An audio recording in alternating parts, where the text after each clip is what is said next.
So we thought we'd have after the Anderson show. There is nothing around in the boat. Forward to that.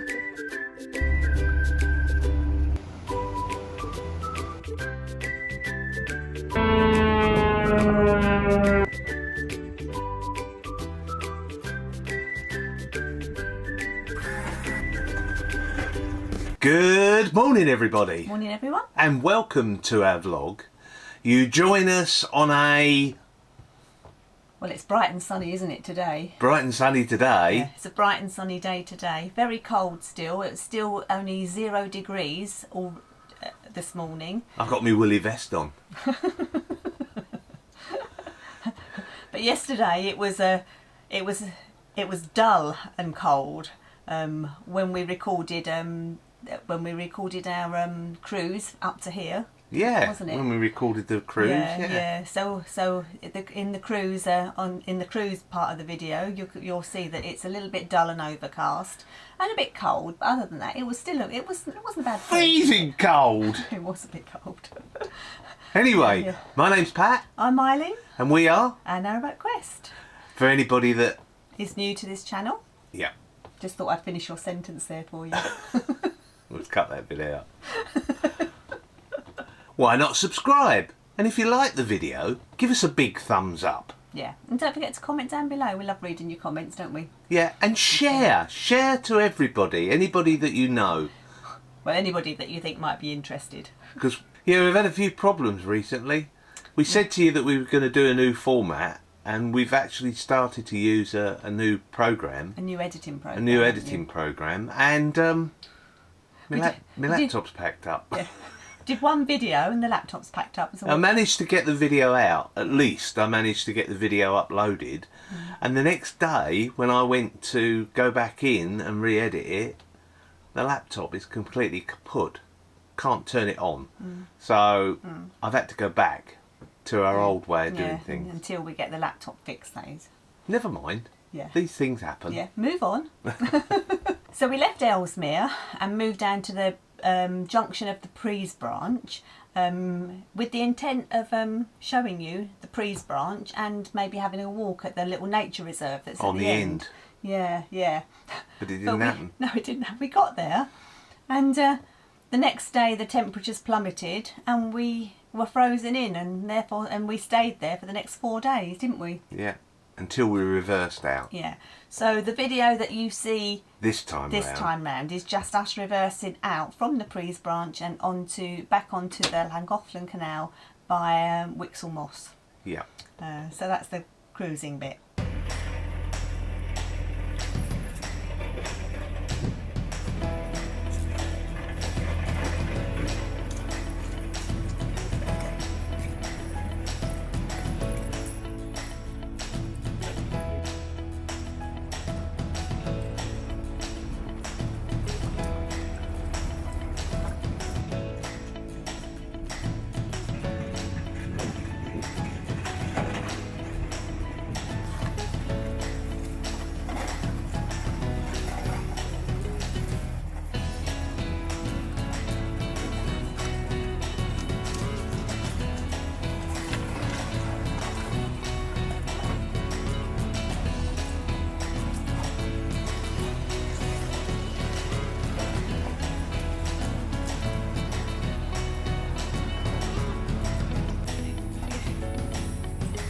See, we're moving the whole sheet of ice.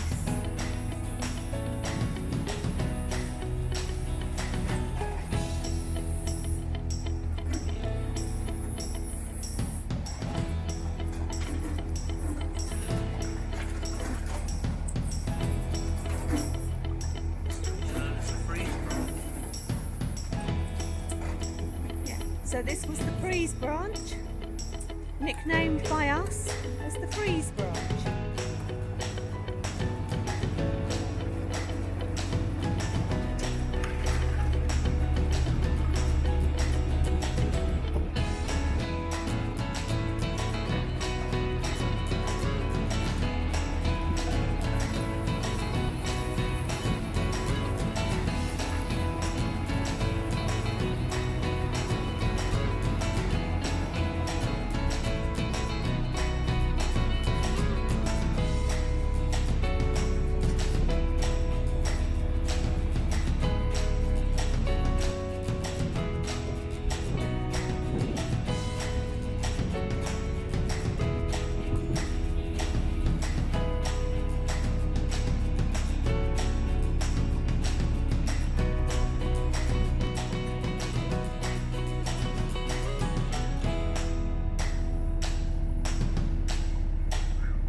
after that freezing move this morning, which only actually took about half an hour, I think, didn't it? Yeah, something like that. Yeah.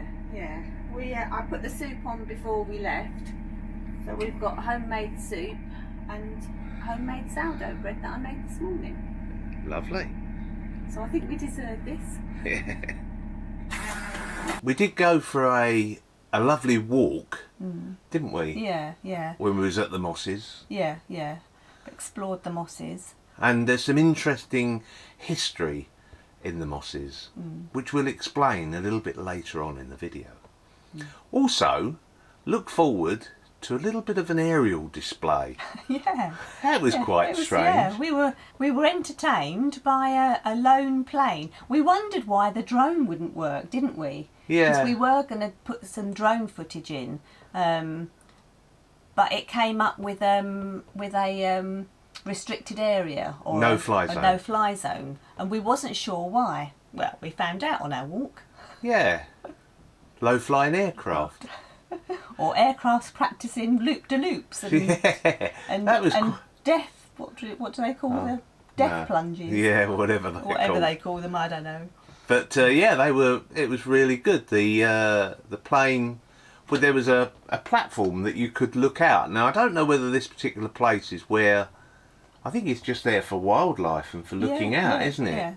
Yeah. But obviously the planes have this big, huge, great field that they can sort of fly over, I suppose. And he was doing loop-de-loops and stalls and all sorts of things. Unfortunately, it was only shot on the iPhone, so some of the footage was a little bit shaky. But we'll show you some of that. That's interesting. Lovely walk, absolutely brilliant, and. We crossed into Wales, didn't we? Yeah. Shh. Don't tell anyone. Don't tell anybody.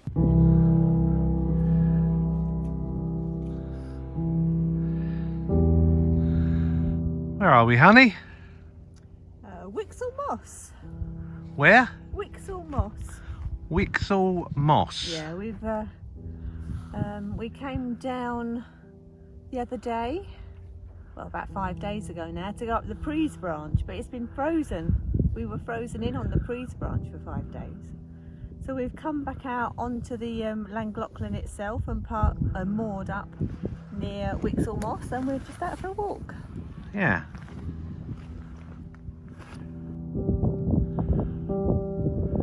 Say that again. If we'd have gone straight ahead up there, it would have taken us back to that car park. Ah. This is alright.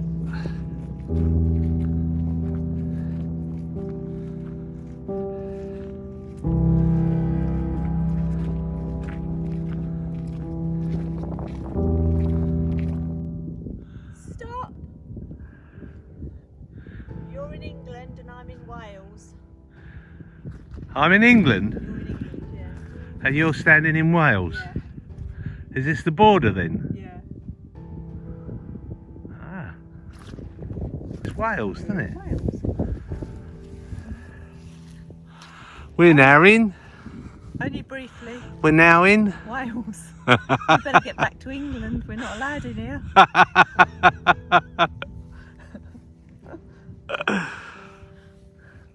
We just crossed the border. Yeah.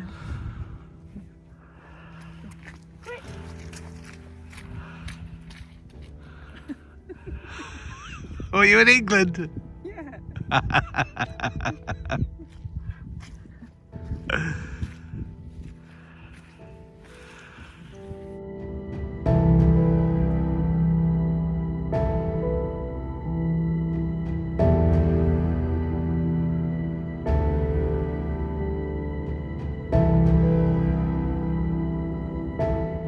In 1915, the Mosses became a cavalry remount station where horses were trained before deployment, and a factory was built to mill peat from the mosses for their bedding.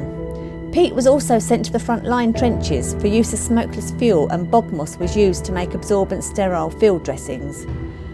Rifle ranges were constructed and the site was used as a training ground for local soldiers. The area would have resounded with the noise of thousands of soldiers shooting Lee Enfield rifles and Vicars and Lewis light machine guns. During World War II, a bombing range was created here. Pilots from 3 local flying schools, including RAF Shawbury, practiced dropping smoke incendiary bombs by day and flash bombs by night from Wellington and Whitley bombers, Spitfires and Mustangs. They even built a life-sized outline of a train and carriages mounted on the narrow gauge Peat railway to use as target practice.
So here we go with the DLog.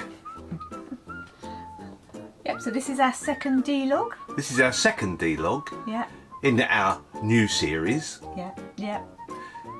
So the first question is from... So this question came from Twitter and is from Alipuk.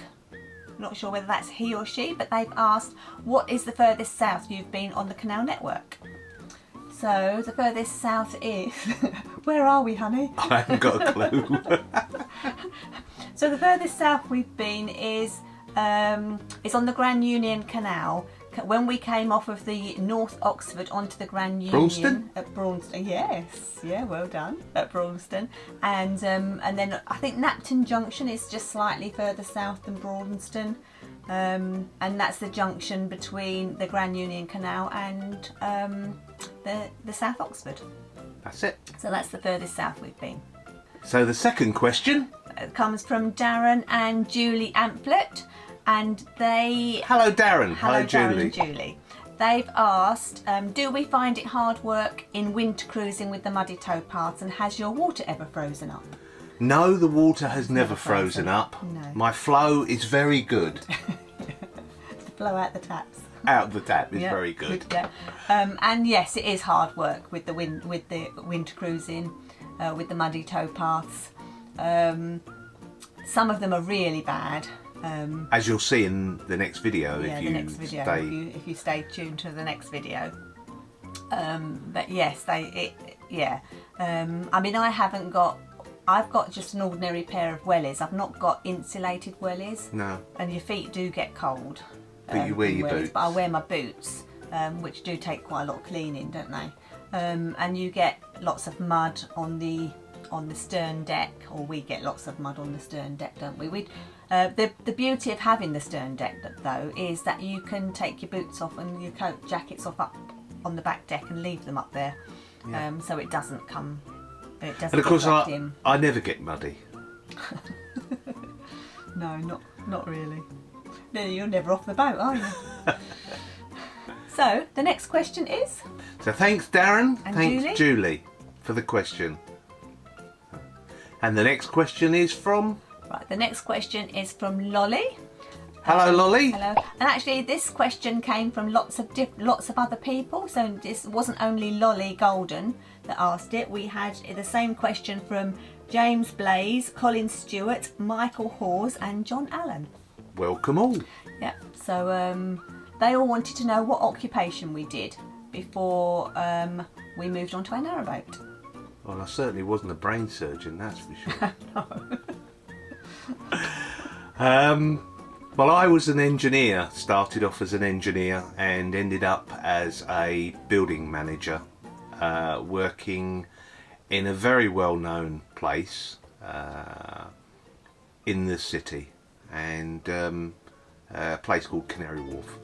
And my job was really maintenance and keeping a crew of maintenance staff happy. Yeah. Which wasn't an easy job, was it? Which was not an easy job, No. but we did our best. Yeah. It was quite challenging. The biggest problem with the job that I did was the travelling.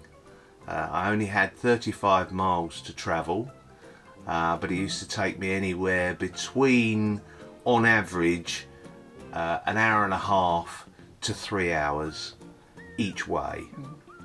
So, as you can imagine, travelling in a car was something that I did a lot of. Yeah. And when we actually moved on to the narrowboat, we did consider RVing, didn't we, before? We did, But yeah. we decided we wanted to get off the roads. Yeah. We've done a lot of travelling, haven't we? We'd done a lot of car travelling, and we spent a lot of time in a car, so we decided that was one thing that we didn't want, and that was actually one of the big appeals to the narrowboat life. The narrowboat life, yeah. Yeah. And your job was? I was an oncology nurse. I spent 20 years in the NHS, working in haematology and oncology. And the last 5 years I spent working for a private healthcare company, giving people chemotherapy at home. For which meant that you had to travel. Which meant, in the last 5 years I travelled quite a lot around the M25. Several times around the M25. Yeah, I'd do the M25 in one day, which in the end got to us both, didn't it? I think we both had somebody asked why we gave up as well. Who was that? Michael Hawes asked why we left the profession, and so we started to have health problems related to driving. Mine primarily is sort of neck and back issues, which started to become really bad, and actually even to today is causing me problems, but we get by. The driving was a big contributor to that. Yeah. So that was the reason we left. So James Blaze, as well as our profession, wanted to know how many miles I walked to and between locks. And that's quite difficult to say, really, because that does depend on the type of cruising day we have. But it can be up to 10 to 15,000 steps. So I think what's that? That's probably about 5 or 6 miles, isn't it? Yeah. Per day, per cruising day. But she doesn't have to walk home. No, afterwards. That's the beauty of it. I don't walk home afterwards. And the last thing is John Allen, who asked about whether we had any regrets on selling up. No regrets at all. No. I wouldn't go John. back to bricks and mortar, not unless I really have to. I want to spend as much time on the canals as we can. You'll see that we've seen some beautiful scenery, and we're still seeing it, and there's so much more to see. Yeah. And we want to do this for as long as we possibly can. Yeah. So thanks for watching the DLog, and we hope you enjoyed this episode of our new DLog. So Thanks for watching.